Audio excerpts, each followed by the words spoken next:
రెండు తెలుగు రాష్ట్రాల్లోనే కాకుండా దేశంలోని అనేక రాష్ట్రాల్లో ఈ మధ్యకాలంలో రోడ్డు ప్రమాదాలు ఎక్కువయ్యాయి. ఈ ఘటనలో ప్రయాణికులు చనిపోవడం బాధేస్తుందని ఏపీ రవాణా శాఖ మంత్రి మండిపల్లి రాంప్రసాద్ రెడ్డి ఆవేదన వ్యక్తం చేశారు. ఇక కారణాలు ఏవైనా రోడ్డు ప్రమాదాల నియంత్రణకు కఠినమైన చట్టాలను తీసుకురావడం జరుగుతుందంటున్న మంత్రి రాంప్రసాద్ రెడ్డితో మా correspondent Manohar Reddy face to face ఇప్పుడు చూద్దాం.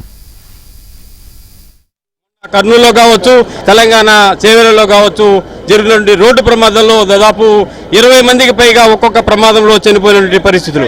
ప్రస్తుతానికి రోడ్డు రవాణా శాఖ మంత్రి మండిపల్లి రాంప్రసాద్ రెడ్డి గారు మనతో ఉన్నారు.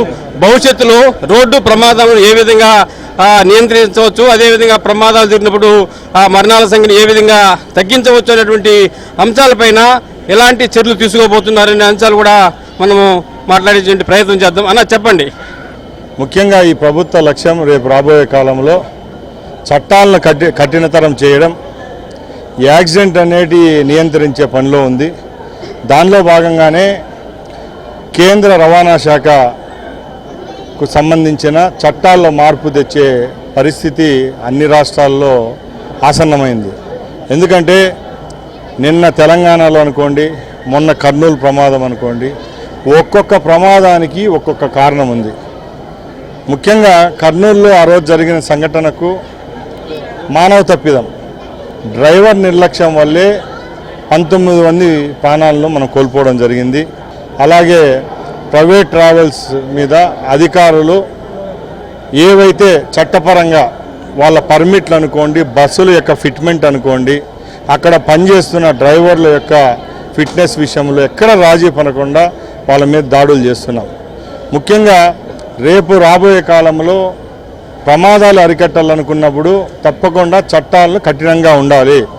ఎవరు అయితే ఈ ప్రమాదాలకు బాధ్యులుగా ఉంటారో, యాజమాన్యం అయితేనే బస్సులకు సంబంధించి, అలాగే యాక్సిడెంట్ చేసిన డ్రైవర్ అయితేనే వాళ్ళని చట్టం పరిధిలోకి తీసుకొని పోతే శిక్షార్హులుగా చేసే పరిస్థితి రాబోయే కాలంలో ఉంటుందని నేను తెలియజేసుకుంటున్నా. అలాగే ముఖ్యంగా ఇప్పుడున్న రోడ్ల విషయంలో కూడా ఎక్కడైతే బ్లాక్ స్పాట్స్గా యాక్సిడెంట్ జోన్లుగా ఉన్న రోడ్లను కూడా సంబంధిత అధికారులు ఆర్ఎన్బి అనుకోండి, ఎన్హెచ్ అనుకోండి, స్టేట్ హైవేస్ అనుకోండి, వాళ్ళ దృష్టికి కూడా తీసుకొని పోయి అక్కడ కూడా ఏ విధంగా ఇంజనీరింగ్ డిఫాల్ట్స్ ఉన్నాయో అవి కూడా రెక్టిఫికేషన్ చేసే పనిలో మేమున్నాం. దీనిపైన గౌరవ ముఖ్యమంత్రి గారు స్ట్రిక్ట్గా ఆదేశాలు ఇవ్వడం జరిగింది. రేపు రాబోయే కాలంలో రవాణా శాఖలో పెను మార్పులు చూస్తారు. రాబోయే కాలంలో రాష్ట్రంలో ఎక్కడ యాక్సిడెంట్ అనేది జరగకుండా తీసుకునే బాధ్యత రవాణా శాఖ తీసుకుంటుందని తెలియదు. తెలంగాణలో జరిగిన ఇన్సిడెంట్ ఎట్లా చూస్తారు? తప్పకుండా అండి, ఏ రాష్ట్రంలో ప్రమాదం జరిగినా కూడా మానవుని యొక్క ప్రాణం చాలా విలువైనది. మనం వాళ్ళు కోల్పోయిన తత్వాన్ని మనం ఇవ్వలేము. అందుకే prevention is better than cure అంటారు. ఒక ప్రమాదం జరిగేదాన్ని నియంత్రించడం మన బాధ్యత. గవర్నమెంట్ యొక్క నిబంధనల ప్రకారమే వాహనాలను నడపాలని చట్టంలో మార్పులు తీసుకొని వస్తే తప్పకుండా ఈ ప్రమాదాల యొక్క నివారణ, నియంత్రణ అనేది ఉంటుంది. ఇది మొత్తానికి ఏదైతే జరుగుతున్నటువంటి ప్రమాదాలను భవిష్యత్తులో నియంత్రించడానికి కఠినమైనటువంటి చట్టాలు కూడా అమల్లోకి తీసుకురాబోతున్నామనేటువంటి ఒక విషయం అయితే ఏపీ రాష్ట్ర రవాణా శాఖ మంత్రి మండిపల్లి రాంప్రసాద్ రెడ్డి స్పష్టం చేస్తున్నటువంటి పరిస్థితి. వీడియో జర్నలిస్ట్ మహేష్తో కలిసి మనోహర్ రెడ్డి, ఏబిఎన్ ఆంధ్రజ్యోతి, చిత్తూరు నుంచి.